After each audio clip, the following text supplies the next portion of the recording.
Nag-enjoy ka ba kanina, anak? Tanong ko sa kanya habang sinusuklayan ang humahaba na niyang buhok. Gabi na at naghahanda na kami para sa pagtulog dito sa aming kama. Opo.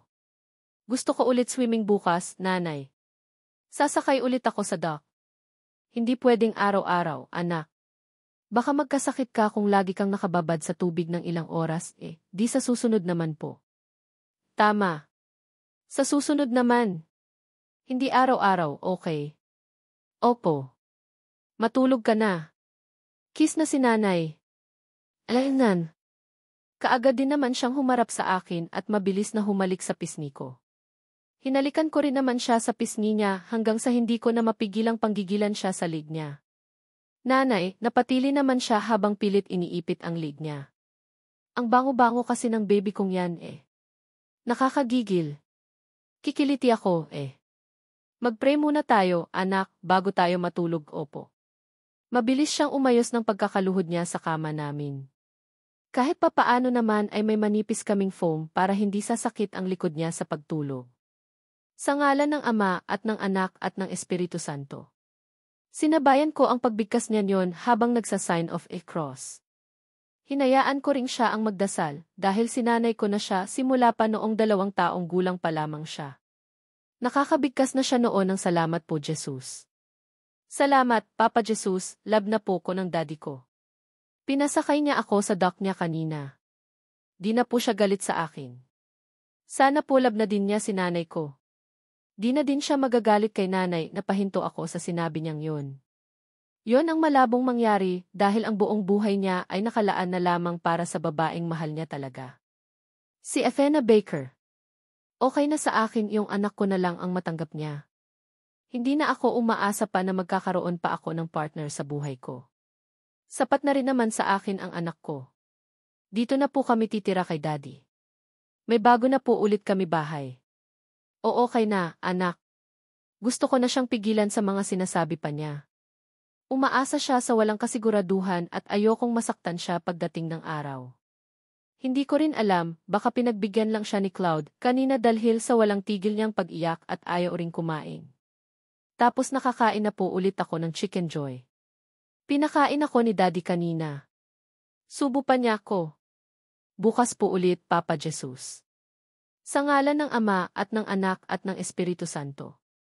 Kaagad ko siyang sinabayan sa pagsa-sign of the cross niya. Amen. Good night po, Papa Jesus. Good night, Nanay. Muli na siyang humarap sa akin at mumuso. Kaagad ko rin namang hinalikan ang mga labi niya. Good night, anak. Sleep na. Opo. I love you, Nanay. Kaagad na rin siyang humiga sa malapit sa bintana na natatabunan ng kurtina.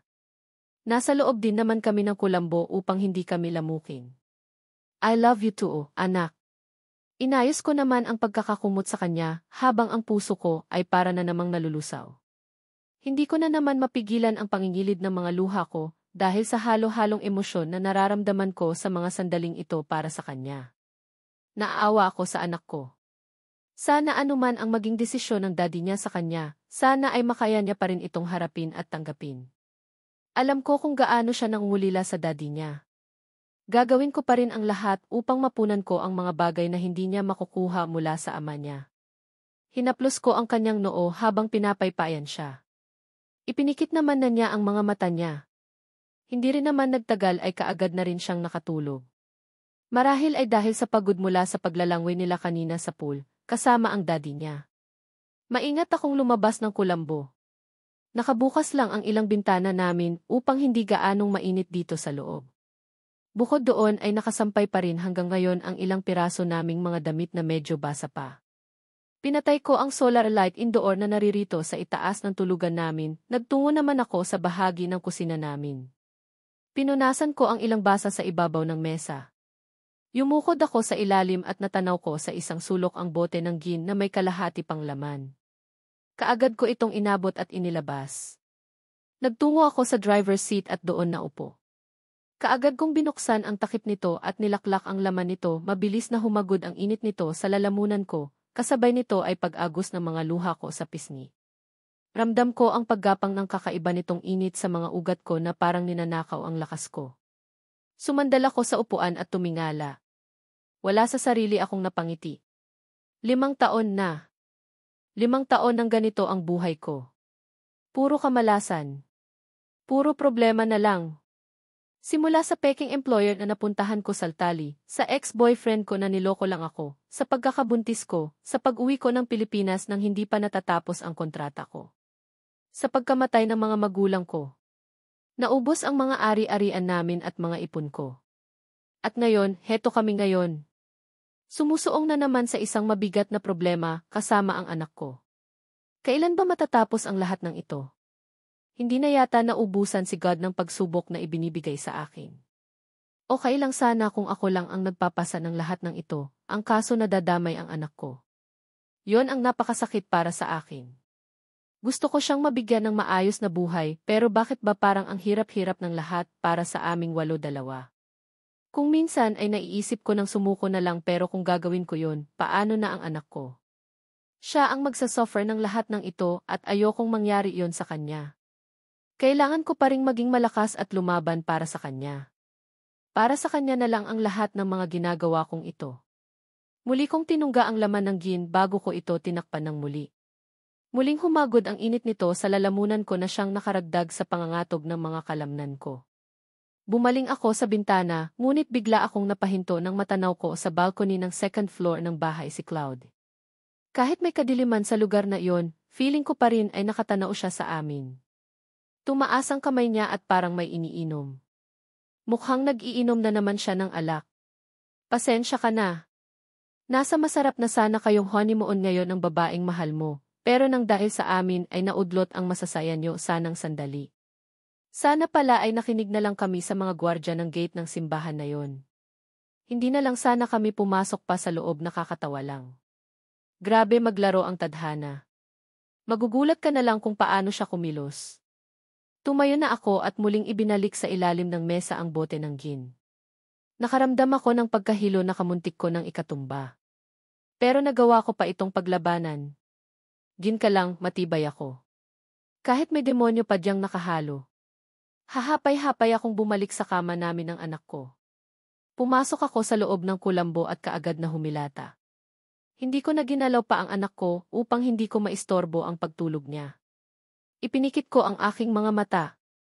Binalot ako ng kadiliman, ngunit ramdam ko ang pag-ikot ng mundo ko, may naramdaman akong kaluskos mula sa paligid, ngunit unti-unti na akong hinihila ng antok. Bago ako tuluyang makatulog, pakiramdam ko ay may taong nakamasid sa amin. Kinabukasan ay late na ako, nagising bigla akong napabalikwas nang hindi ko na makita pa sa tabi ko si Crystal, Ana. Kaagad kong tinanaw ang unahang bahagi, di 8 aming boss. 7 paghahati 14 na nanay. Kain na po ako dito. Ha? Kaagad akong bumaba ng kama sa sinabi niyang iyon. Natanaw ko nga na may mga pagkain na sa mesa. Sino ang nagdala ng mga yan? Tinanggal ko na ang pagkakasabit ng mga dulo ng kulambo at mabilis itong itinupi. Si Tata Lor, nanay. Tata Lor. Opo. Tata Lor daw po tawag ko sa kanya. Lumapit na rin ako sa kinaroroonan niya. May mainit na siyang gatas na kaharap. May tinapay, itlog, hotdog, sinangag na kanin at prutas. Nanay, may hotdog, oh. Ang sarap, nanay. Sige, kain ka lang, anak. Kumuha ako ng isang baso ng tubig at nagmumug na muna ako sa labas ng bus. Sa gilid ng pader may araw na pala, hindi ko namalayan. Napasarap ang tulog ko, muli akong bumalik sa loob ng bus. Sinamahan ko na siyang mag-almusal. Pagkatapos natin, anak, maliligo na tayo. Aalis muna si nanay ngayon. May pupuntahan lang ako. Sama ako, nanay. Hindi pwede, anak. Ibibili na lang kita sa daddy mo. Hahanapin lang ni nanay yung nobya ng daddy mo. May kasalanan tayo sa kanya, di ba? Nakalimutan mo ha. Wag na lang siyang balik dito, nanay. Hindi pwede, anak. Sa kanila ang bahay na ito. Dito na tayo titira eh. Napahinga ako ng malalim sa sinabi niyang iyon. Masyado na siyang nagiging matanong habang lumalaki siya. At nahihirapan na rin akong magpaliwanag sa kanya, yung hindi siya masasaktan. Matapos naming kumain ay kaagad na rin kaming naligo ng sabay. Naging mabilis lang kami dahil magtatanghali na. Nagsimula na akong magbilin sa kanya habang nag-aayos ng sarili ko. Natapos ko naman na siyang bihisan. Anak, kung pwede dito ka na lang sa loob ng bus natin, ha? Mag-drawing ka na lang or mag-color. Huwag mo na munang kukulitin ang daddy mo para hindi uminit ang ulo niya. Huwag kang pupunta sa pool. Baka madulas ka doon at mahulog ka sa tubig. Hindi ka marunong lumangoy, malulunod ka. Pwede ba yon, anak? Opo't mag-promise ka kay nanay. Promise, nanay, uwi ka din, nanay? Uuwi agad ako. Hindi pwedeng hindi dahil naririto ka. Nanay, gusto ko po pasalubong. Sige, bibilhan ka ni nanay kung magkano lang ang maabot ng pera ko, ha? Opo. Kinuha ko ang wallet ko mula sa ibabaw ng Durabox. Binuksan ko ito at tiningnan ang laman. Binilang ko ang ilang tig-20 pesos na naririto. 450 pesos. Saan naman kaya ito aabot? Binuksan ko ang loob ng Durabox namin at kinapa ang isang bote ng stick-on na naririto. Punong-puno ito ng mga barya. Pero ipon namin yan ni Crystal. Ayokong galawin ang mga yan. Baka kailanganin namin pagdating ng araw. Anak, dito ka na muna, ha? Magpapaalam lang ako sa daddy mo. Gusto ko din puntahan si daddy, nanay. Mamaya na lang, anak. Hintayin mo ko makabalik, okay? Opo. Nanay, dudrawing ako. Si daddy, ako, ikaw, sige, anak. Titingnan ko yan mamaya. Opo. Nagmadali naman siya sa pagkuha sa isang bag niya na naglalaman ng mga gamit niya pang school at inilapag sa ibabaw ng kama. Hindi pa naman siya pumapasok sa school pero binilhan ko na siya ng mga yan upang matuto na kaagad siya at may mapaglibangan din siya sa araw-araw. Lumabas na ako ng bus at nilapitan si Olga na abala sa pagdidilig ng mga halaman dito sa bakuran. Olga, pwede ba pasilip sa anak ko? At Roxanne. Aalis ka po? May pupuntahan lang pero magpapaalam pa ako kay Sir Cloud. Sige, ate. Kami po ang bahala kay Crystal. Babantayan namin siya. Salamat. Nasa loob siya ng bus, nagdodrawing. Sige, ate. Pupuntahan ko na. Salamat. Iniwan na niya ang ginagawa niya at kaagad siyang nagtungo sa bus. Nagpatuloy naman ako sa paglalakad patungo sa bahay hanggang sa makapasok na ako sa pinto. Kaagad akong napalinga sa buong paligid. Natanaw ko sa dining room sila Beth at ang isa pa nilang kasambahay na si Juvay. Bale 4 silang kasambahay plus ang mga guard nila na pagkadami-dami rin sa gate. Hindi ko alam kung ilan sila. Kaagad akong nagtungo sa dining room. Beth, nasaan si Sir Cloud? Bumaba na ba siya? At Roxanne? Umakyat na siya ulit. Kakakain lang niya. Sige. Pupuntahan ko na lang. Sige, ate. Kaagad ko na rin silang tinalikuran at umakyat sa ikalawang palapag ng bahay. Ngunit pagdating ko sa itaas ay napahinto ako sa 5 mga pinto na naririto. Hindi ko na itanong kung saan dito ang silid niya. TSA, kaagad kong tinungo ang unang pinto. Marahan kong inilapat ang tainga ko dito at pinakinggan ang nangyayari sa loob. Dito kaya ang kwarto niya? Nakalimutan ko na rin kung saang kwarto niya ako ikinulong noong isang araw. Wala naman akong marinig kaya mas idinikit ko pa ang tainga ko dito. Ngunit nagulat ako nang bigla itong bumukas at nawalan ako ng balanse. Natumba ako, ngunit sa isang dibdib na walang saplot ako, biglang bumagsak, bigla akong nanigas nang ma-realize ko kung sino ang taong ito na ngayon ay hawak na rin ang mga braso ko, malamig ang katawan niya na medyo basa pa. Nalalanghap ko rin mula sa kanya ang mabangong sabon na nahahaluan ng tila shampoo. Kaagad niya rin akong inalalaya na makatayo at kaagad na lumayo ng bahagya mula sa akin.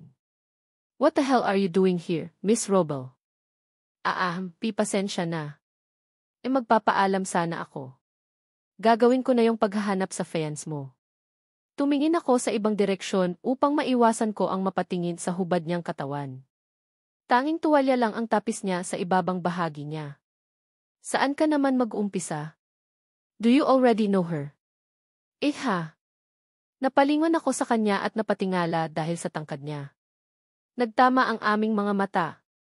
Sarkastiko siyang tumawa kaya naman lumitaw ang pantay-pantay at mapuputi niyang mga ngipin, ganon din ang pagsilay ng mga dimple niya sa magkabila niyang pisngi na namana din ni Crystal mula sa kanya. Ano iyon? Para ka lang maghahanap ng nawawalang kuting sa kalsada, anya habang nakatitig sa akin ang taimtim. Ano bang gusto mong gawin ko? Isang buwan naman ang ibinigay mong palugit sa akin, hindi ba? 13 paghahati 14 not okay, fine. Just make sure you can really bring her back to me. Hindi ka agad ako nakasagot habang nananatiling nakatitig sa kanya. Nag-uumpisa na namang manikip ang dibdib ko. Pangako, ibabalik ko siya sa iyo kapalit ng kalayaan namin ng anak ko.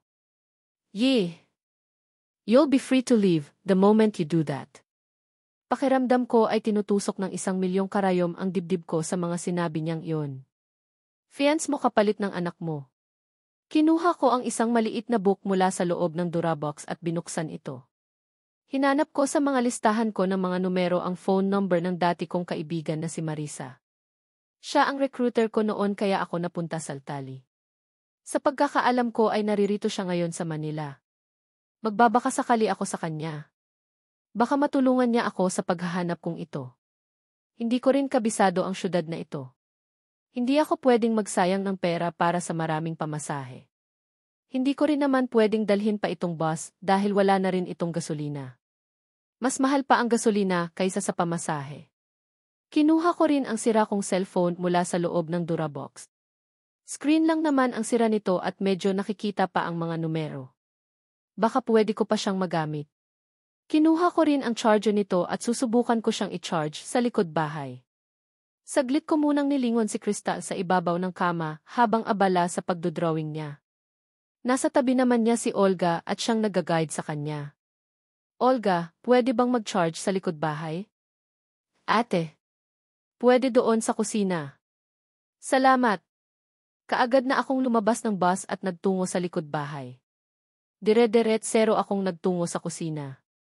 Naabutan ko naman doon si Beth na abala ng muli sa pagluluto. Beth, pwede ba akong makicharge? At Roxanne, sige po. May outlet po doon sa may TET. Itinuro niya sa akin ang lugar kung saan may billiard table at television. Salamat. Kaagad akong nagtungo doon at naghanap ng outlet. Kaagad din naman akong nakakita nito sa tabi ng television. Mabilis kong isinaksak doon ang charger ko at ikinonekta sa phone ko o natuwa ako nang biglang umilaw ang screen ng phone ko. Nag-charge siya, hihintayin ko na lang muna itong magkaroon kahit kaunting battery bago ako umalis. Magpapaload na lang ako sa madadaanan kong tindahan mamaya. Tinanaw kong muli si Beth sa kusina. Naisipan ko siyang lapitan. Beth, pwede bang magtanong? Ano yon, ate? May alam ba kayo kung saan ang bahayang pamilya ni Miss Athena? Hindi ko alam, ate. Pero subukan mong tingnan sa mga account niya sa social media. Baka may makita ka doon. Sira kasi ang screen ng phone ko. Sa akin na lang, ate. Gamitin mo itong phone ko. Kaagad siyang dumukot sa bulsa ng suot niyang apron at inilabas mula doon ang cellphone niya. Wala din akong mga account sa social media, Meron naman akong isa niyon dati pero deactivated na 5 years ago. Walang problema, ate. Itong mga accounts ko na lang ang gamitin mo. Magsi-search ka lang naman, di ba? O okay lang ba? Naman. Ito, Connected na yan sa Wi-Fi dito ni Sir Cloud. Kaagad niyang iniabot sa akin ang phone niya. Nahihiya pa akong tanggapin ito pero kailangan. Salamat. Tinanggal ko na yung mga lock niyan, ate, para hindi ka na mahirapan. CJ. Salamat ulit. Ang bait mo talaga. Maliit na bagay lang yan, ate. Makakatulong yan para mapadali ang paghahanap mo kay Ma'am Athena. Pero, napalingon ako sa kanya nang lumapit siya sa akin at bumulong sa taing ko. Narinig daw po ni Olga ang pakikipag-usap ni Sir Cloud sa mga utusan niya. Pinahahanap niya rin po si Ma'am Athena at pinaimbestigahan niya rin po kayo ni Crystal, Napalingon ako sa kanya sa sinabi niyang yon, opo. Narinig daw po ni Olga. Muli na siyang bumalik sa paggagayat niya ng mga gulay. Napabuntong hininga na lang ako ng malalim. Hindi ko naman siya masisisi kung gawin niya yon at wala rin akong kailangang ipag-alala. Hindi naman ako nagsisinungaling sa kanya tungkol sa mga magulang ko. Tanging si Crystal lang ang itinanggi kong hindi niya anak dahil ayaw niya rin namang tanggapin ang bata. Hindi ko na lang siya sinagot pa at ipinagpatuloy ko na lang ang pagbubukas sa isang social media apps niya. Kaagad akong nagtungo sa search bar at ni-type doon ang pangalan ni Athena Baker. Kaagad din namang naglabasan ang iba't ibang klase ng accounts na may pangalan niya. Sinuri ko ang bawat profile picture nito hanggang sa makita ko ang official page niya. Napahinto ako at napanganga nang makita ko ang mga larawan niyang nakabikini lang at kung saan saang lugar ito kuha. Mayroong sa dagat at mayroon din namang sa pool. Bikini model ba siya? May mga larawan din siyang nakasuot ng mga eleganteng dress at mga alahas. Ang ganda-ganda naman talaga niya. Napaka-sexy, maputi, makinis. Lahat na yata nasa kanya na. Mayaman pa. Paano ba naman pakakawala ni Cloud ang isang tulad niya? At talaga nga namang masusuka siya kapag nalaman niyang sa isang katulad ko lang siya nakipagtalik. Malayong malayo sa hitsura ng girlfriend niya. Nakita mo ba, ate? Kamuntik na akong mapatalon sa gulat sa tanong na iyon ni Beth. Isa ito ba siya? Kaagad kong iniharap sa kanya ang screen ng phone niya. Kaagad din naman siyang napangiti. Ayan nga siya, ate. Ang ganda niya, no? Nga, ang ganda niya. Binigyan ko siya ng munting ngiti, ngunit alam kong kabaligtaran iyon ng nararamdaman ko. Pero maganda ka rin, ate Roxane. Napalingon naman akong muli sa kanya sa sinabi niyang iyon. Hindi ka pa nga naayusan, maganda ka na. Ano pa kaya kung ayusan ka? Siguradong malalampasan mo ang ganda niya kahit morena ka. Mas lalo pa kung pumuti ka. Natawa naman akong bigla sa sinabi at ito ay siguradong totoong ngiti na.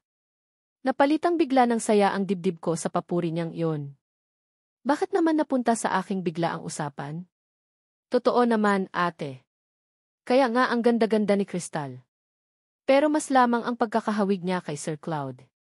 Para silang pinagbiyak na bunga kaya kahit kami ay naniniwala na ring mag-ama talaga sila, talaga. Bigla kaming napalingon sa pinto sa nagsalitang iyon at gano'n na lamang ang lakas ng kabog ng dibdib ko nang mabungaran namin doon si Cloud. Sir! Ouch! Beth? Beth! Bigla naman akong napasugod kay Beth nang makita kong tinamaan ng kutsilyo ang daliri niya at kaagad itong nagdugo. Aayos ka lang? Kaagad kong inilayo mula sa kanya ang kutsilyo. Aayos lang, ate. Maliit lang to.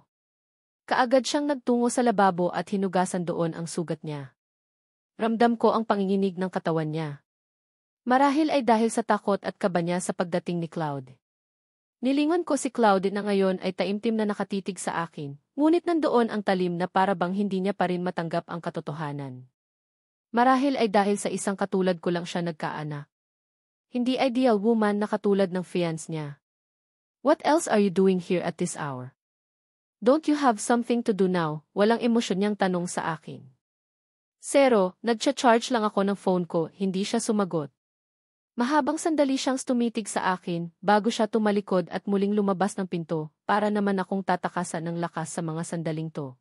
Ramdam ko na naman ang pagkirot ng dibdib ko sa hindi ko maunawa ang dahilan. Pasensya na, ate Roxane. Baka mas lalo pang madagdagan ang galit niya sa iyo nang dahil sa akin. Ayos lang yon. Gamutin mo kaagad yung sugat mo. Ate, kukunin ko lang yung panggamot. CJ. Lumabas siya ng kusina at naiwan naman akong mag-isa dito sa kusina. Ipinagpatuloy ko na lamang ang pag-scroll sa account ni Athena sa Sok. Napansin kong wala siyang post tungkol sa nangyaring pagkakaudlot ng kasal nila ni Cloud. Wala rin siyang mga post dito bago ang pagsapit ng kanilang kasal. Pero may mga shared post naman siyang mga sad quotes na kailan lang. Naisipan kong tingnan ang iba pa niyang account sa iba pang social media apps gamit ang account ni Beth at halos pare-pareho lang ang mga naririto. May ilan silang photos ni Cloud pero mabibilang lang. Karamihan ay solo lang niya. Mayroon ding isa pang lalaki siyang kasama dito at nakatag sa pangalang Joaquin Delgado. Ito siguro yung sinabi sa akin ni Cloud noon na kaibigan ni Athena, pero nararamdaman daw niyang parang higit pa sa magkaibigan ang turingan nilang dalawa sa isa't isa. Sa altali ang maraming kuha nilang mga larawan dito. Pero mayroon din silang mga latest na parang dito lang sa Pilipinas at recently lang ito, hindi pa sumasapit ang araw ng kasal nila ni Cloud. May chance kaya na magkasama sila ngayon ng Joaquin na ito. Kung magkaibigan sila o higit pa man, hindi malabong mangyari yun. Hindi kaya siya ang dahilan kung bakit ayos lang sa kanya na hindi matuloy ang kasal nila ni Cloud. Sinabi sa akin noon ni Claude na si Joaquin ang kadalasan nilang pag-awayan ng nobya niya. Base naman sa mga larawan dito ni Athena at Joaquin, super sweet naman talaga nila.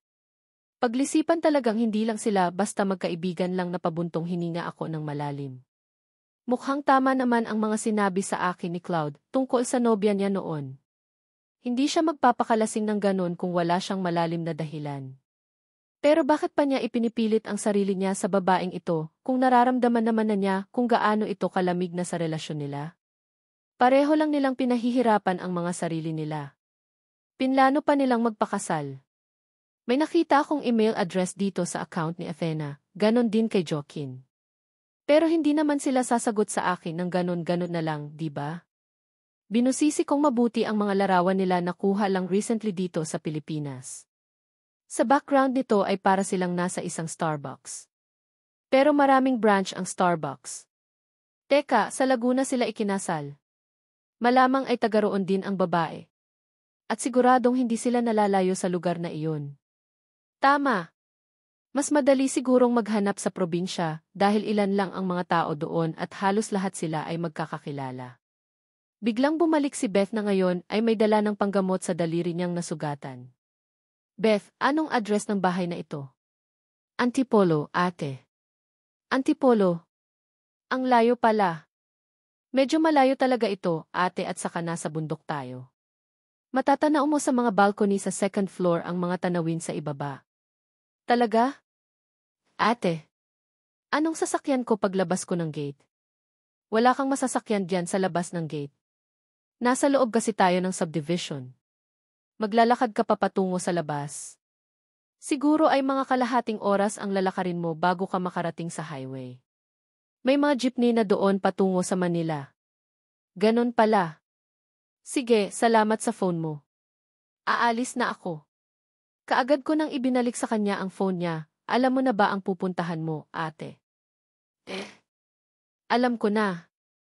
Kaagad kong kinuha ang phone ko mula sa pagkaka-charge nito sa tabi ng television at kaagad ding nagtungo sa pinto. Kumain ka muna, ate Roxanne. Busog pa naman ako. Pero magbabaon ako ng tinapay at tubig. Kaagad kong dinampot ang isang pack ng tinapay sa gitna ng mesa. Bahala na, kakapalan ko na ang mukha ko. Kailangan kong magtipid. May bottled water dito, 8. Kaagad naman niya akong ipinaglabas niyon mula sa ref, salamat talaga. Ang bait mo. Mag-iingat ka, ate Roxanne. Uwi ka kaagad. Pakitingnan naman si Crystal, oh. Please. Huwag kang mag-alala. Kami na ang bahala sa kanya. Salamat ulit, kaagad na akong lumabas ng kusina at tumakbo pabalik ng bus. Kailangan ko nang magmadali upang hindi ako abutin ng gabi sa labas. Sumakay ako ng jeep patungong Cubao bago naman ako sumakay ng bus sa Cubao patungong Alabang. Hindi na lang muna ako nagpa-load upang hindi na mabawasan pa ang pera ko. 2:00 na ng hapon nang makarating ako ng Alabang. Pagdating doon ay saka ako sumakay ng jeep patungong Laguna. Bumaba ako sa simbahan kung saan ginanap ang naputol na kasal ni Cloud at Athena. Napatanaw ako sa simbahan sa loob ng malawak na bakuran. Tahimik at sarado ang pinto nito. Wala din akong makitang gwardya sa gate, pero may natanaw akong lalaking abala sa panunungkit ng mangga sa mga punong nasa loob. Kaagad akong lumapit sa gate. Bahagyang nakabukas naman ang maliit na pinto nito, kaya madali lang akong nakapasok sa loob. Napalingon sa akin ang lalaki, ngunit hindi naman ako pinuna. Bumalik din siyang muli sa panunungkit niya ng mangga. Mukhang siya ang nagbabantay dito at siguro ay nakasanayan nang may pumapasok din sa loob ng simbahang ito kahit hindi araw ng linggo upang magdasal. Naisipan ko siyang lapitan. Siguro ay nasa edad 40 na siya base sa hitsura niya. Magandang araw, kuya, magalang kong bati sa kanya na siyang ikinalingod niyang muli sa akin. Magandang araw din, anong kailangan mo, ineng, sagot naman niya, ngunit nagpatuloy siyang muli sa panunungkit niya ng mangga hanggang sa may mga hulog na sa lupa. Napalayo ako ng bahagya upang hindi ako tamaan ng mga ito. Gusto mo rin ba ng mangga? Magtatanong lang po ako. Ano iyon? Dinampot niya ang mga mangga at inilagay sa loob ng isang balde na naglalaman ng tubig. Kayo po ba ang bantay dito ngayon? Hindi ko kasi siya pamilyar sa akin. Hindi niya kamukha yung mga guard na bantay dito noong araw ng kasal nila Cloud at Athena. Bakit ba? Napangiti naman ako sa sagot niyang yon. Gusto ko lang pong itanong sa inyo kung naririto rin po ba kayo noong linggo kung kailan may ikinakasal na hindi naman po natuloy. Yung kasal ba ng mga De La Vega at Baker? Opo. Sila nga po. Wala ako dito noon dahil may sakit ang anak ko noong araw na yon. Bakit mo ba naitanong? Isa ka ba sa mga naging bisita? Kamag-anak ka ba nila? Hindi po. Gusto ko lang pong itanong kung kakilala niyo po ang mga Baker at alam niyo po ba kung saan sila nakatira? Bakit? Reporter ka ba? Taga-media ka ba? Kaagad na lumibot ang paningin niya sa kabuuan ko. Naku, hindi po, kuya. Ang totoo po niyan, nandito din po ako noong araw ng linggo. Anak ko po yung Bataan Ampersand, gumit na sa kasal ni Mr. De La Vega at Ms. Baker. Ano? Isa ikaw yon, bigla siyang napalingon sa akin, na may nanalaking mga mata, hindi naman po namin sinasadya ng anak ko. Nagkamali lang po ang anak ko ng pagkakakilala sa ama niya. At gusto ko pong humingi ng tawad sa pamilya Baker at De La Vega para sa nangyari. Nasaan ngayon ang anak mo? Nasa Manila po. Baka naman po alam ninyo kung saan ko po matatagpuan ang bahay ng mga Baker, kuya. Gusto ko po talagang humingi ng pasensya sa kanila. Tumitig naman siya sa akin bago kumamot sa ulo niya. Sumakay ka ng jeep patungong Calamba. Bumaba ka sa Mondiano Valley, Alveolan. Magtanong ka sa gate ng subdivision. Hihingian ka ng doon. Oo, okay lang po. May dala naman po ako. Maraming salamat po talaga, kuya. Hulog ka po ng langit. Kaagad ko na siyang tinalikuran at tumakbo patungo sa gate. Oy, Ineng! Gusto mo ba ng mangga? 71, salamat po, pero busog pa po ako. Kaagad na akong lumabas ng gate at pinara ang isang jeep na dadaan sa harapan ko. Pakiramdam ko ay biglang nabuhay ang dugo ko at naghalo-halo na ang mga nararamdaman ko sa mga sandaling ito. Para ding magigiba ang dibdib ko sa sobrang lakas ng kabog nito. Hindi pa ako sigurado kung matatagpuan ko doon si Athena, pero kahit papaano ay makakalapit na ako sa pamilya niya. Kaagad akong sumakay ng jeep matapos itong huminto sa harapan ko. Nakipagsiksikan ako sa mga pasaherong naririto. Kuya, magkano po hanggang Mondiano Valley, Alveoland? Kaagad kong tanong sa driver. Pansin ko naman ang pagtitinginan sa akin ng mga pasahero, 30. Malakas na sagot naman sa akin ng driver. 30. Kaagad kong binuksan ang wallet ko at nakita kong 220 pesos na lamang ang naririto. Heist! Makakauwi pa kaya ako nito? Mukhang hindi na aabot ang pera ko. Paano na? Wala akong nagawa kundi ang ilabas na rin ang 100 pesos at iniabot sa manong driver. Ang malhal naman ng pamasahe. Malayo pa siguro ang lugar na iyon dito, heto po, kuya. Kaagad niya rin naman itong tinanggap at binigyan ako ng sukli. Naghintay ako ng ilang minuto bago ako nakarating sa Mondiano Valley, Alveoland na sinabi ng manong sa simbahan. 3:00 na ng hapon sa mga sandaling na ito. Gagabihin na rin ako ng pag-uwi mamaya. Ibinaba ako ni manong driver sa address na sinabi ko sa kanya. Napatanaw ako sa guardhouse ng gate. May isang guard ang naroroon na abala sa pagbabasa ng dyaryo. Napakayaman din naman pala ng pamilya Baker. Napakalalaki ng mga bahay na nakikita ko sa loob nitong subdivision. Sa hitsura pa lang nitong gate, ginto na kaagad at mailang kang hawakan. Muli kong inilabas ang wallet ko mula sa dala kong bag bago ako lumapit sa guardhouse. Magandang hapon po, bati ko sa gwardyang naroroon. Kaagad din naman siyang lumingon sa akin mula sa pagbabasa niya ng dyaryo. Anong kailangan mo? Mukhang inaantok-antok pa siya dahil sa namumungay niyang mga mata. Sa hitsura niya ay mukha siyang nasa edad 50 na. Sa mga Baker po. Kaagad niyang inilahad sa akin ang kamay niya. Mabilis kong binuksan ang wallet ko upang kumuha ng isang kong naririto. Ang driver's license ko kaagad ang naisip ko. Ngunit bigla akong napahinto nang hindi ko iyon makita.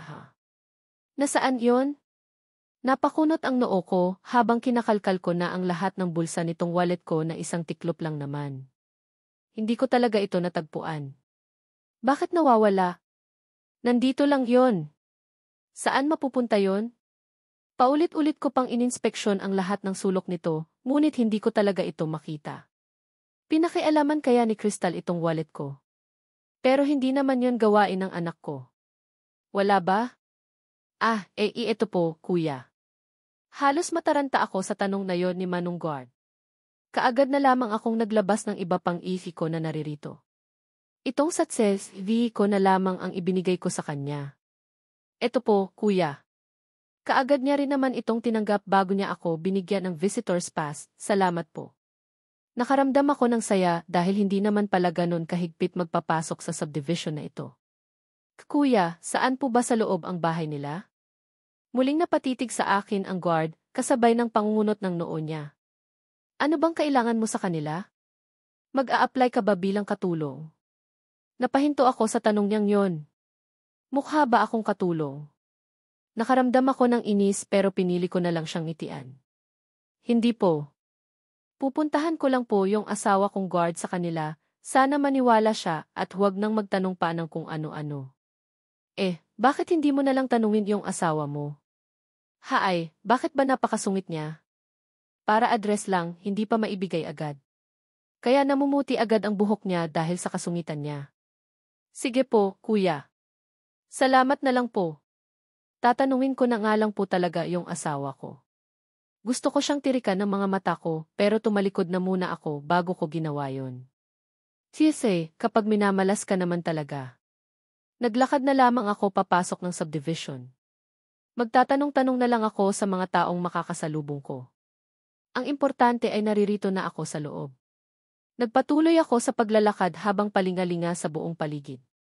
Napakalalaki talaga ng mga bahay na naririto at napakagaganda. Para lang din akong nasa loob ng subdivision na kinatitirikan ng bahay ni Cloud. Nakakalula ang mga bahay. Sobrang yayaman ng mga taong naririto. Samantalang ako ay namumroblema na kung papaano ako makakauwi ngayon dahil kulang na ang pera ko. May isang ale na may matabaan akong makakasalubong na nakasuot ng isang uniforme. Siguro ay isa siya sa mga kasambahay ng isa sa mga bahay na naririto. Kaagad ko siyang inisian. Hello po. Magandang hapon po. Pwede po bang magtanong? Ano yon? Bilisan mo at nagmamadali ako, ang sungit naman, bagay siya doon sa gwardyang masungit sa gate. Tatanong ko lang po kung kilala niyo ang mga baker. Hindi. Magtanong ka na lang sa iba. Mabilis niya rin akong tinalikuran at pumasok sa isang gate ng bahay na nalampasan ko na. May regla siguro siya. Muli na lamang akong nagpatuloy sa paglalakad. May ilan pa akong nakasalubong sa kalsada at tinanong ngunit lahat sila ay hindi alam o hindi kilala ang pamilyang yon. Parang nawawalan na tuloy akong bigla ng pag-asa. Bakit naman hindi nila kilala ang pamilyang iyon dito, Zero? Dito ba talaga sila nakatira? Hindi kaya naliligaw ako? Huwag naman sana. Wala na talaga akong pera. Rocky. Bigla akong napahinto sa paglalakad ng may isang bolang tumalbog mula sa loob ng isang gate ng isang malaking mansion. Kasunod niyon ay isang asero bago lumabas ang isang batang lalaki na tumatakbo patungo sa kalsada. Bigla akong kinilabutan ng may isang kotse na paparating at mukhang sasalpok sa bata. Rocky, sa tingin ko ay tinatawag niya ang aso. Batol, napasigaw akong bigla kasunod ang mabilis kong pagtakbo patungo sa kanya. Rocky, pakiramdam ko ay bigla na lamang bumagal ang galaw ng paligid. Mabilis kong niyakap ang bata at inilayo sa kotseng paparating. Nawalan ako ng balanse hanggang sa bumagsak kami sa gilid at tumama ang baywang ko sa napakatigas na gutter. Walang kapantay na kirot ang naramdaman ko at para bang hihiwalay ang kaluluwa ko mula sa loob ng katawan ko. Nanikip bigla ang dibdib ko. Tuluyan nang nakalampas ang kotse sa harapan namin. Adam! Isang baritonong tinig naman ng lalaki ang narinig ko kasabay ng mabibilis nitong mga yabag palapit sa kinaroroonan namin, Jesus. Bumungad sa amin ang isang makisig at paparating at mukhang sasalpok sa bata. Rocky, sa tingin ko ay tinatawag niya ang aso. Batol, napasigaw akong bigla kasunod ang mabilis kong pagtakbo patungo sa kanya. Rockhill, pakiramdam ko ay bigla na lamang bumagal ang galaw ng paligid. Mabilis kong niyakap ang bata at inilayo sa kotseng paparating. Nawalan ako ng balanse hanggang sa bumagsak kami sa gilid at tumama ang baywang ko sa napakatigas na gutter. Ah! Walang kapantay na kirot ang naramdaman ko at para bang hihiwalay ang kaluluwa ko mula sa loob ng katawan ko. Nanikip bigla ang dibdib ko. Tuluyan nang nakalampas ang kotse sa harapan namin. Adam! Isang baritonong tinig naman ng lalaki ang narinig ko kasabay ng mabibilis nitong mga yabag palapit sa kinaroroonan namin, Jesus. Bumungad sa amin ang isang makisig at napakagwapong lalaki. Hey! Are you alright? Isa-Adam, di kaagad niyang kinuha mula sa akin ang bata. Daddy, sinunod niya naman akong alalayan. Hey, miss. You alright? Ngunit hindi ko siya magawang sagutin dahil sa hirap ko na sa paghinga. Hanggang sa tuluyan nang magdilim ang paningin ko at nawalan ako ng ulira. Where's Crystal? I asked Beth when I noticed I hadn't seen Crystal in while after her mother left. Sir, nasa bus po siya. Si Lor naman po yung kasama niya doon ngayon. Binabantayan po. Bakit hindi siya lumalabas? Abala po siya sa pagsusulat at pagdodrawing, sir, ganon. Doesn't she even miss seeing me now? After we had a bonding moment yesterday at the pool. Hindi ko na sinagot pa si Beth at nagpatuloy na lamang ako sa paglabas ng bahay. I went straight to the garage where the bus was, ang galing naman talaga ng baby namin na yan. Sino ang nagturo sa iyo ng mga yan? Nasa pinto pa lamang ako ay naririnig ko na ang malakas na tinig ni Lor, si nanay po. Turo niya sa akin lahat to, galing si nanay magdawing, Talaga? Ang galing naman talaga, nagpatuloy ako sa pag-akyat sa hagdan at pumasok sa loob. Sa dulong bahagi ko sila natanaw sa mismong kama. I walked towards them watching Crystal draw on a pad of paper. Kaagad din namang napalingon sa akin si Lor at tila nagulat nang makita ako. Sir, kayo po pala. She immediately stood up. Crystal also immediately turned to me. Daddy. Tingin mo po to. Nagdawing po, kurarawan natin. Kaagad siyang bumaba ng kama, bitbit ang papel niya at tumakbo patungo sa akin. I felt a strange happiness inside me. Akala ko ay nakalimutan na niya ako. Daddy, ito po, Ikaw po to, si nanay ako. She showed me the pictures she had drawn. May see. Kaagad akong yumukod sa harapan niya at tiningnan nga ito. Isang mukhang lalaki na may katabing isang babae na magkahawak kamay ang naroroon. The woman has long hair and a skirt while next to her is a little girl who I think is Crystal. Leonard, nice.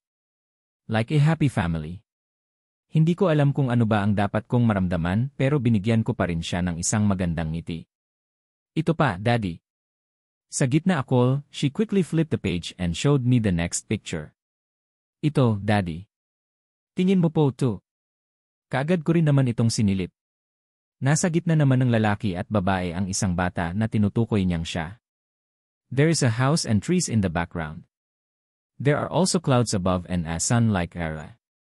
Napahanga akong bigla. Ho! Ikaw ba talaga ang nagdrawing nito? It's so cool. Opo, lako po, Daddy. Turo ako ni nanay niyan, amazing for a 4-year-old baby like you. Maganda ang mga gawa mo. Ang galing mo. Pinahanga mo ng sobra si Daddy. Kaagad ko siyang pinalakpakan. Kaagad namang lumarawan ang saya sa tatlo paghahati 12 kanya. Yiil. Galing ako, Daddy. Mana ako sa'yo, ska kay nanay of course. Kumain ka na ba? Hindi ko na napigilan pang buhatin siya at halikan sa pisngi. Opo, kumain na po ko. Drawing pa ko, Daddy, Hindi ka ba lalabas? Sabi nanay, wag ako lalabas, Ako naman ang kasama mo. Ayaw mo ba sa bahay ko? Sa bahay natin. Doon ka na lang mag-drawing. Mainit dito. Tingnan mo, pawisan na yang leg mo. Lor, may towel ba dyan? Kaagad akong bumaling sa kasambahay na nananatiling nakatayo sa tabi ng kama. Maghahanap po ako, sir. Mabilis naman siyang bumaling sa mga durabox na naririto. Baby Crystal, alam mo ba kung saan dito nakalagay ang mga towel nyo? Opo. Diyan po sa taas. Kasama po ng mga panty namin ni nanay. Bigla akong nasamid sa sinabi niyang yon na hindi ko maunawaan kung bakit. Makailang ulit akong lumunok. Lore immediately opened the upper part of the Jura box. Nakita nga namin sa loob niyon ang underwear na maayos ang pagkakapatas, kasama ng mga towel. Heto po, sir, kaagad na kumuha ng isang pirason mula doon si Lore at iniabot sa akin. Immediately accepted it and wiped Crystal's neck and back. Lumang-luma na ang towel at napakanipis na rin ang tela. Pero malinis naman at mabango. Doon tayo sa bahay. Malamig doon. Doon mo na lang ipagpatuloy ang pagdodrawing mo. Kaagad na akong naglakad patungo sa pinto, baka po gagalit sa akin si nanay, daddy, ako ang bahala sa nanay mo. Ang init-init dito. Gusto ba niyang magkasakit ka? Baka uwi na si nanay eh. Dadalhan niya po kong pasalubong. Kaya nga doon mo na lang siya hihintayin sa bahay. Kaya naman pala ayaw niyang lumabas and if bus na ito ay dahil sa natatakot sa kanya ang bata. Tinatakot pa niya. Pumasok kami sa loob ng bahay at idiniretso ko siya sa ikalawang palapag, sa loob ng kwarto ko. Dito ka. Diyan ka sa kama mag-drawing. Ibinaba ko siya sa ibabaw ng kama ko. Tinungo ko ang glass wall at hinawi ng malaki ang mga kurtina nito hanggang sa mga gilid. Sa labas nito ay malaking balcony at may napakagandang tanawin sa ibaba. Nasa mataas kasi na parte ng antipolo itong kinatitirikan ng bahay ko. Pinasadya ko ito para sa relaxation na makukuha ko sa lugar na ito, kasama sana si Athena. Daddy. Lisusulat ko ng marami ang pangalan ko. Dito lahat sa papel. She showed me her blank paper again. Sige na. Sige, ganito na lang inagtungo ako sa kama at naupo sa tabi niya. Sa bawat na idodrawing mo o natatapos mong activity, bibigyan ka ni Daddy ng prizes. Premyo para sa'yo. Premyo? Ano pong premyo? Kahit anong gusto mo. Ibibigay ni Daddy sa'yo. Sabihin mo lang sa akin. Premyo? Daddy, gusto ko yung lobo, eh. Yung nakita ko doon sa simbahan. Maraming lobo. Simbahan? I frowned at what she said. But I suddenly remembered the church in Laguna where Athena and were supposed to get married. Opo, Daddy. Doon sa simbahan. Kita-kita doon eh. Dumapa na siya sa kama at nagsimula ng magsulat sa papel. Kilalang-kilala mo talaga ako, ha? She didn't answer and just continued writing, wala bang asawa yang nanay mo? I thought about asking sawa? Tanong niya habang patuloy naman siya sa ginagawa niya at hindi ako nililingon. Nakita kong isinusulat na niya ang pangalan niyang Crystal, asawa, manliligaw. May nanliligaw ba sa nanay mo? Binibigyan siya ni Tito Ando ng bulaklak. Binibigyan niya kami ng bigas at ulam. Ando? Sinong Ando? Nanliligaw siya sa nanay mo. I don't know Valerie but I feel suddenly annoyed. Who the hell is that Ando? Si Tito Ando. Sabi niya tawagin ko daw po siyang papa pero ayaw ni nanay. Ayaw niya rin ang bigas at ulam ni Tito Ando. That's good. Huwag na huwag kang tatawag ng papa o daddy sa ibang tao. Opo. Ikaw lang ang daddy ko eh. Good. Anong hitsura no ng Ando na yon? Tsura. Ano pong tsura? Gwapo ba siya? Opo, guwatsero. Mas gwapo sa akin. Hindi ko napigilan ang mapasigaw bigla. How come someone is more handsome than me? Pogi ka, Daddy eh. Pogi at gwapo ako. Wala nang iba pa. She didn't answer and just continued writing. Liray, nasaan yang Ando na yan? Naiwan po doon sa dati naming bahay sa bahay nyo. Isa screamed again in shock. You mean, nakasama nyo siyang tumira sa dati nyong bahay? Iba po ang bahay niya doon, malapit sa bahay namin ni nanay. Mabuti na yung nililinaw mo.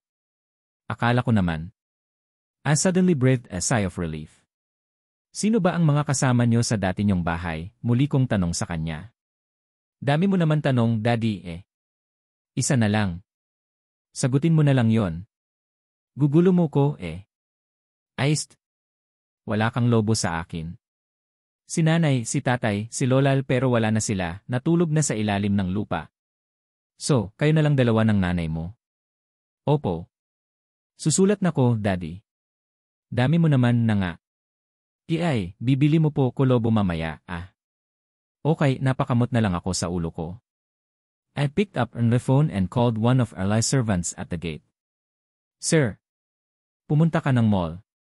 Bumili ka ng bubblegum at iba't ibang klase ng baloon. Samahan mo na rin ng pambomba. Ilang piraso po, sir? 100 pieces. Sige po, sir. Ngayon din po. Immediately ended the line and turned back to Crystal. Nakita kong halos mapuno na ng mga pangalan niya ang buong papel niya. Napakabilis na niyang magsulat at napakaganda pa. Pantay-pantay sa mga guhit. Crystal Robel. But Aile, is there no De La Vega surname? What the? If Roxanne introduced me to her as her father, Bella, didn't she let her use na last name? Plano ba niyang ipagamit sa anak ko ang last name ng iba? This can't be. I will never let her. Muli kong dinampot ang phone ko at tinawagan naman ang isa sa mga tao ko na nagbabantay ngayon sa kanya. Sir. Anong balita? Where are you now? Sir, tatawagan ko na po talaga sana kayo. Nasa loob na po kami ngayon ng subdivision ng mga backer. Pero may masamang balita po. Napanganga akong bigla sa sagot niya. Hindi ba ako nagkamali ng narinig? Baker ba ika mo? Totoo po, sir. Dumaan po siya sa simbahan dito sa Laguna. May nakausap po siyang isang lalaki doon at siyang nakapagsabi ng address ni Ma'am Athena, Hua. Smart girl. Where is she now? Narating na ba niya ang 11 paghahati 12 bahay ng mga biker? Sir, sa ibang bahay po siya napunta. May sinagip po siyang isang batang lalaki na kamuntik ng masagasaan ng kotse. Nawalan po siya ng malay matapos nilang bumagsak sa gutter. What? Natigilan akong bigla sa sinabi niyang yon, kasabay ng paglakas bigla ng kabog ng dibdib ko. Which house did she enter? Who took her?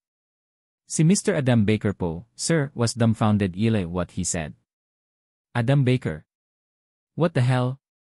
Daddy, di pa ba siya magigising? Is she dead?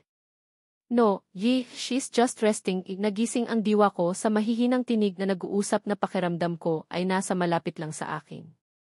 Daddy, she saved my life. Can't let her be my mommy. Napakunot ang noo ko sa sinabing iyon ng isang boses batang lalaki. Wala naman akong narinig na sagot mula sa kausap niya. Dahan-dahan ko nang idinilat ang aking mga mata. Nagigising na siya, Daddy. Sa una ay naging malabo ang lahat ng mga bagay na nakikita ko hanggang sa unti-unti na ang mga itong lumilinaw. At bumungad sa harapan ko ang maliwanag at napakagandang chandelier. Kumilos ang aking mga mata sa buong paligid hanggang sa tumama ang mga ito sa gwapong lalaking nakatayo sa paanan ko, katabi ang isang batang lalaki na napakalaki ng pagkakahawig sa kanya. Silang dalawa ay parehong nakatitig sa akin sa maaliwalas nilang mga anyo, bigla akong napabalikwas nang ma-realize ko na kung nasaan ako ngayon at kung ano ang mga nangyari sa akin. Ngunit napadaing ako nang may maramdaman akong kirot sa tagiliran ko at nahirapan akong ibangon ang sarili ko. Just stay in bed. It will be difficult for you to move, saad ng gwapong lalaki kasabay ng pagtungo niya sa tabi ko. Mabilis din namang sumunod sa tabi niya ang batang lalaki, at kumapit sa tela ng sweatpants niyang suot habang nakatitig sa akin. Anong oras na? Kailangan ko nang umuwi. Siguradong hinahanap na ako ni Crystal. Kawawa naman ang anak ko. Magpahinga ka na lang muna dito. Mahihirapan kang gumalaw. You had a minor fracture in your spine according to the doctor who examined you. Dahil ito sa pagkakabagsak mo kanina sa gutter, and Dad, so sorry for causing that. Napatanga ako sa sinabi niyang yon. Nanghina akong bigla. Pakiramdam ko ay muling bibigay ang katawan ko. Ano na naman bang pagsubok ito? Wala na ba itong katapusan? Kulang ang salitang thank you para sa ginawa mong pagsagip sa buhay ng anak ko. Huwag kang mag-alala, sasagutin ko ang lahat ng gamutan mo at mga gastusin mo. According to the doctor, you don't need to undergo surgery. Just take the antibiotics he prescribes and proper rest. Kailangan kong umuwi. Hinihintay ako ng anak ko. Pwede ko siyang ipakuha para madala siya dito, hindi pwede. Hindi. Ako ang uuwi sa kanya, kaagad kong tanggi hindi siya sumagot at nanatili lamang nakatitig sa akin. Parang awa mo na, gusto kong umuwi. Hindi ko na napigilan pa ang pangingilid ng mga luha ko at pagbagsak ng mga ito sa pisngi ko. Sorry po. Nagkasakit pa kayo dahil sa akin. Bigla akong napalingon sa batang lalaking nasa tabi niya. Pansin ko ang unti-unti niyang paghikbi. Kaagad kong pinunasan ang mga luha ko sa pisngi at ninisan siya. Ayos lang yon. Ang importante ligtas ka. Mas magiging masakit sa loob ko kung wala akong ginawa para sa iyo kasi may anak din ako. Siguro magkapareho lang kayo ng edad niya o baka mas matanda ka lang ng kaunti sa kanya. Ako nga po pala si Adam G. Mas lumapit pa siya sa akin at nakangiting tumitig sa aking mga mata. Ako naman si Roxanne, nakangiti ko namang sagot sa kanya. Hindi ko napigilang pisilin ang pisngi niyang napakakinis at namumula-mula. Ang gwapo mo. Just like Dim's dad. We even have the same hamel, mas lalo akong napangiti sa sinabi niyang yon. May pagkamadaldal din pala siya katulad ni Crystal ko. Kumain ka na muna and then I'll take you home if you really need to but you still need a regular doctor's checkup for your fracture. Muli naman akong napalingon sa daddy niya. Salamat. Uwi na po agad siya, daddy. Gusto ko pa siya dito. May asawa ka na po ba? Gusto ko po ng mommy. Napahinto akong bigla sa sinabing yon ng anak niya at napanganga. Wala pero may anak na ako. Hindi ko malaman kung paano ko siya sasagutin, wala rin pong asawa ang daddy ko. Pwede po bang ikaw na lang para may mommy na ako? Para naman akong maubusan ng hangin sa mga sinasabi ng batang ito sa harapan mismo ng ama niya. Nagugulat ako sa kanya. Feeling ko ay mas lalo akong magkakasakit. Sumilay ang napakagandang ngiti sa mga labi ng daddy niya, kasabay ng paggulo niya sa buhok ng anak niya. Please don't pressure our guest. Baka bigla siyang tumakbo palabas ng bahay natin. Napahinto din naman ako sa sagot niyang yon sa anak niya. Pero sa tingin ko ay sinasakyan niya lang ang kagustuhan ng anak niya at ayaw niya itong bigyan ng sama ng loob. You're so kind po, You saved my life. Gagawin ko naman yon kahit kaninong bata. Can't meet your baby po. Sure. Sasabihin ko sa kanya ang tungkol sa iyo, Yizzy. Is she a girl? Yes, ho aadi. Namilog namang bigla ang mga mata niya. Muli akong napangiti sa nakikita kong sayalikan niya. Mas namiss ko pang lalo ang anak ko. Kailangan ko na talagang makauwi. Go to your nanny. Tell her to bring food for our guest. Utos na ng kanyang ama sa kanya. Yes, Daddy, kaagad din naman siyang tumakbo palabas ng pinto, kaya naman kaming dalawa na lamang ng daddy niya ang naiwan dito sa silid. Ang bibo ng anak mo. Tanging pagngiti lang ang isinagot niya sa akin. Pansin ko ang kakaiba niyang pagtitig sa akin, kaya naman nailang ako at hindi ko magawang salubungin ang mga mata niya. Anong oras na? Siguradong hinihintay na ako ng anak ko, mahina kong saad sa kanya. What are you doing in this place? Sino ang hinahanap mo? Napahinto ako sa tanong niya. Paano niya nalaman na may hinahanap ako? Parang ngayon lang kita nakita sa lugar na to. 0 tandang bawas 00, may hinahanap nga ako dito. Baka kilala mo sila. Baker's family. Hindi kaagad siya sumagot at nanatili lamang nakatitig sa akin. What do you need from them? Gusto ko lang sana silang makausap. Masyadong personal, Pasensya na. It's alright. Malapit sila dito pero mukhang wala sila diyan. Talaga? Kilala mo sila? Bigla akong nabuhayan ng loob at nagkaroon ng pag-asa.